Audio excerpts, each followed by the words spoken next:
ვანო მერაბიშვილმა კიდევ ერთხელ განმარტა, რომ მიმდინარეობს მასობრივი დაჭერები და მასობრივი ზეწოლა პოლიტიკურ აქტივისტებზე.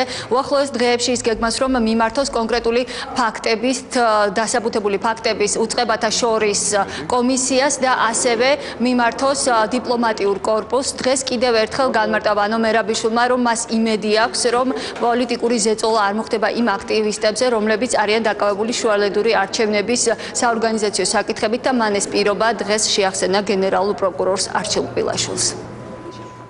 1 ოქტომბრის არჩევნების შემდეგ დაიწყო მასობრივად და სამწუხაროდ დღესაც გრძელდება ნაციონალური მოძრაობის აქტივისტების მასობრივი დაპატიმრება, დევნა, დაშინება, მუქარები.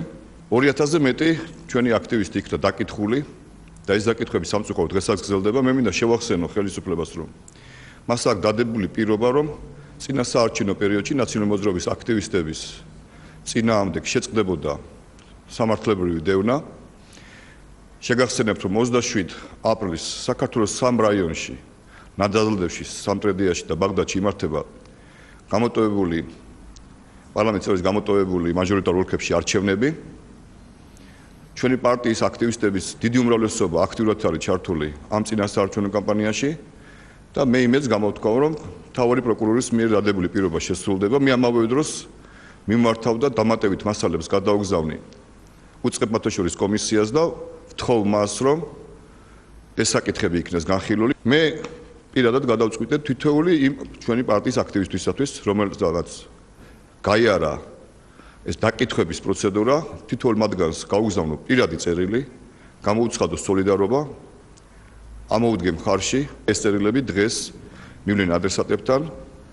მე მათ მადლობა უნდა გადაუხადო და მოუწოდო, რომ არ გაიტეხონ გული და საქართველოს სამსახურში კვლავაც დარჩნენ.